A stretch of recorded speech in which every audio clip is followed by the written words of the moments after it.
नमस्कार दोस्तों, मैं सत्यम मिश्रा आप सभी का अपने YouTube चैनल पे स्वागत करता हूं। दोस्तों यहाँ पे आपके बीपीएससी टीआरई 3.0 के रिजल्ट, इसके अलावा हेडमास्टर और टीचर के रिजल्ट से जुड़ी दोस्तों बड़ी अपडेट निकल के सामने आ रही है। दोस्तों आप भी जानना चाह रहे होंगे कि आखिर जो है टीआरई 3 या हेडमास्टर हेड टीचर का जो रिजल्ट है कब तक जारी कर दिया जाएगा। और एक बड़ी अपडेट और आ रही है दोस्तों कि हेडमास्टर के या हेड टीचर जो है दोस्तों उसके पदों में यहाँ पे भारी जो है कमी देखने के लिए मिल रही है। कारण क्या है भैया, उसको भी यहाँ पे चर्चा करेंगे। ठीक है, तो सबसे पहले आप जान लीजिए यहाँ पे कि जो प्राइमरी स्कूल है प्राइमरी स्कूल के तीसरे चरण में 43,320 शिक्षकों की जो है बहाली यहाँ पे होगी। ठीक है, कितने पदों पे? 43,320 पदों पे बहाली होने वाली है। और इसमें जान लीजिए कि कितने पद पीआरटी के हैं और कितने पद 6 to 8 के हैं। तो भैया मैं आपको बता दूं कि 24,902 पद जो है वो आपके 1 to 5 के हैं और 18,418 पद जो है वो 6 to 8 के हैं। ठीक है, तो राज्य के प्राइमरी स्कूलों में तीसरे चरण में 43,320 विद्यालय अध्यापकों की भर्ती जो है वो होगी। शिक्षा विभाग ने इन पदों के लिए रोस्टर क्लियरेंस करके बीपीएससी को जो है भेज दिया है। अब बीपीएससी की तरफ से प्राइमरी स्कूल विद्यालय अध्यापकों का रिजल्ट जारी करने का जो रास्ता है बिल्कुल साफ हो चुका है। अब किसी प्रकार की कोई रुकावट भैया नहीं है। अब बीपीएससी जितना जल्दी करेगा उतना ही जल्दी आपका जो रिजल्ट है वो आपको देखने के लिए मिलेगा।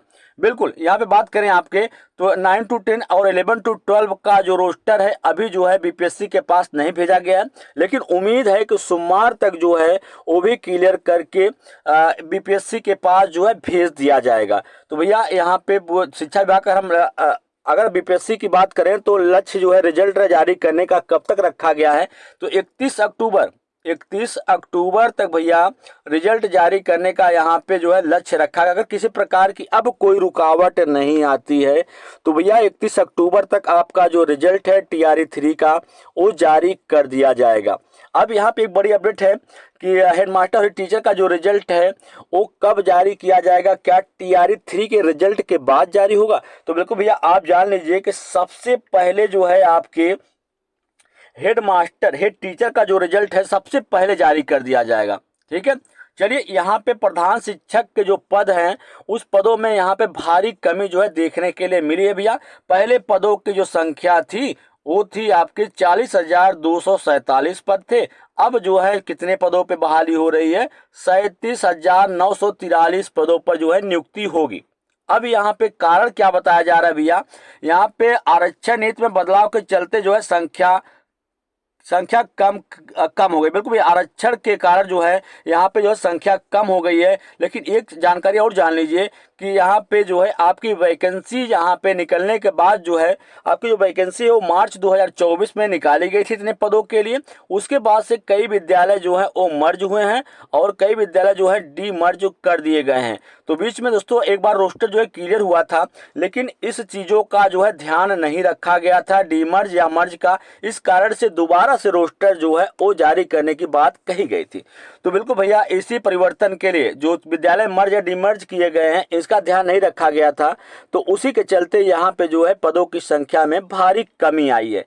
तो बिल्कुल भैया यहाँ पे जान लीजिए कि किसी को यहाँ पे फायदा हुआ है तो किसी को यहाँ पे बड़ा नुकसान भी हुआ है। तो यहाँ पे आप जान लीजिए कि आरक्षण नीति में बदलाव के चलते संख्या में कमी हो गई है। आरक्षण श्रेणियां जो हैं उसको जान लीजिए पहले कितने पद थे, अब कितने पदों पे जो है बहाली हो गई। तो अनारक्षित में पहले जो पद थे वो 10,081 पद थे, अब उसको बढ़ा के 15,180 कर दिया गया है। वहीं ईडब्ल्यूएस की बात करें तो पहले 4,018 पद थे, अब उसको 3,791 कर दिया गया। पहले एससी के जो पदों की संख्या थी 8,041 था, अब वो 6,069 कर दिया गया है। एसटी का पहले 806 था, अब 393 कर दिया गया। वहीं अत्यंत पिछड़ा वर्ग जो है 10,056 पद थे, अब 6,822 कर दिया गया। पिछड़ा वर्ग 7,245, अब जो है 4,549। तो काफी यहाँ पे पदों में जो है बदलाव भैया किया गया है। तो भैया यहाँ पे अगर हम बात करें आपके रिजल्ट को लेके तो जो यहाँ पे सबसे पहले आपका जो है यहाँ पे जो रिजल्ट जारी होने की बात कही जा रही है वो सबसे पहले आपके हेड टीचर का जो रिजल्ट भी है सबसे पहले जारी किया जाएगा। उसके बाद आपके टीआरई 3 का जो रिजल्ट है वो जारी किया जाएगा।